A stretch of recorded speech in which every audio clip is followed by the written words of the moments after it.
Intinya hari ini saya dengan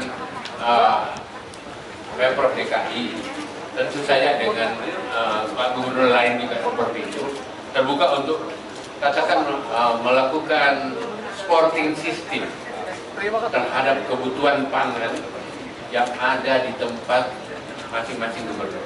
Dan hari ini diawali Pak Anies, Pak Gubernur DKI, karena memang kebutuhan terbesar, khususnya dalam momentum peak season seperti Idul Adha seperti ini, Idul Fitri, Tahun Baru dan lain-lain, memang ada loncatan-loncatan seperti itu. Dan hari ini kita yakinkan diri kita bahwa sebenarnya suplai kita cukup, dan kita akan buktikan sama-sama dalam proses perjalanan. Neraca kami rasanya aman, gitulah. Tentu ada masalah dengan iklim, tetapi tidak sampai pada titik-titik membuat kita harus khawatir berlebihan. Karena kita juga sudah mengantisipasi berbagai langkah yang harus dilakukan. Hari ini kami buktikan dengan Pak Gubernur DKI seperti apa, berapapun keputusannya. Katakanlah cabai kami sekarang ini lagi proses panen yang sangat besar di Sumedang, di Wonosobo, di Temenggung, dan itu termasuk bawang merah, terus Kediri dan berbagai tempat, termasuk di Sulawesi Selatan di Kabupaten Nangrekang. Dan ini akan saya perkuat untuk sebarannya. Alhamdulillah hari ini Pak Gubernur begitu cepat responnya. Kemarin udah, mari kita mainkan. Itu saya kira yang tepat memberi jawaban Pak Gubernur. Ya, jadi. Ya. Terima kasih kepada Pak Menteri Pertanian, Pak Syahrul Yassin Limpo. Pagi hari ini kita meluncurkan sama-sama program dukungan kebutuhan pangan di Jakarta, dan khususnya untuk memasuki Idul Adha. Jakarta memiliki kebutuhan diproyeksikan tahun ini adalah 47.000 ekor untuk korban akhir pekan ini. Yang sudah masuk di Jakarta saat ini sekitar 42.000, dan mereka semua menjalani prosedur karantina dan lain-lain, sehingga insya Allah status di Jakarta lokal hijau dan aman dari PMK. Masih ada 5.000 yang dalam perjalanan diproyeksikan nanti akan tuntas sebelum PMK. Dukungan ini kami sangat apresiasi, karena kita tahu di Jakarta kebutuhan pangan kita lebih dari 95% dipasok dari luar kota, dan kepastian pasokan ini selalu menjadi concern kita, sehingga adanya dukungan selalu memberikan angin segar bagi kita. Kita bisa lebih tenang, kondisi harga lebih stabil, dan kalau harga stabil maka inflasi terkendali. Bila inflasi di Jakarta terkendali dengan kontribusi Jakarta sekitar 18% dari GDP nasional, maka inflasi nasional pun akan ikut terkendali. Kalau inflasi terkendali itu artinya ibu rumah tangga tidak khawatir dengan harga-harga, karena harganya stabil. Itu bahasa praktisnya kira-kira begitu.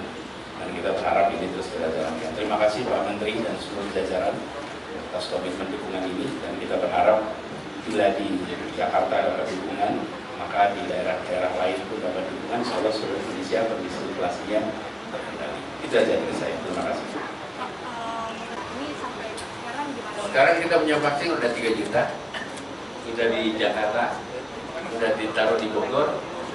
Sekarang 800.000 ini kita sudah segera suntikan, bukan segera, sudah disuntikan. Kami berharap sebelum Idul Kurban, Idul Kurban, 800.000 itu kita selesaikan. Bahkan ada perintah Bapak Presiden untuk dipercepat, pakai aja 3 juta.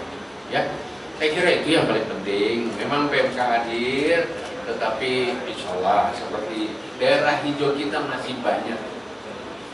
Sapi aja kita punya 18 juta ekor lebih, ya.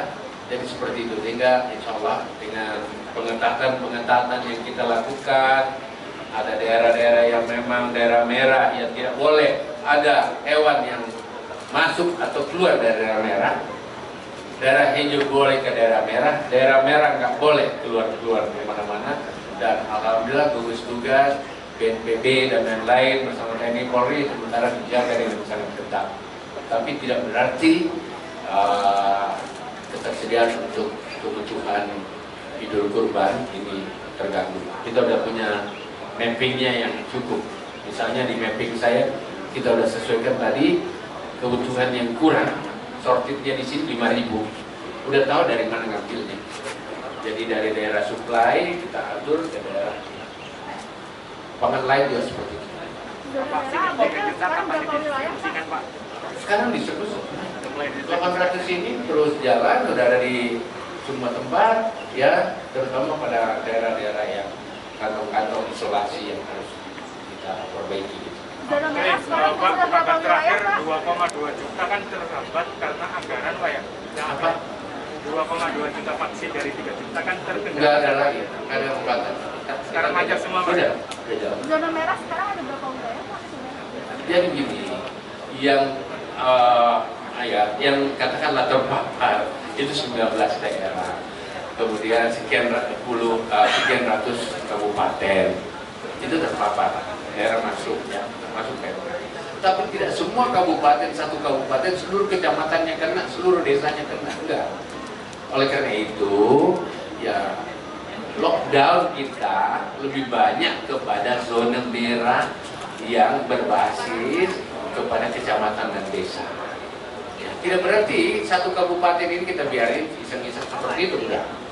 Tapi yang nggak boleh betul-betul keluar masuk, yang masuk ke daerah merah itu harus perlakuannya pakai APD, kalau keluar harus disuspendkan kakinya dan lain-lain, itu harus diberlakukan. Ada berapa wilayah, Pak?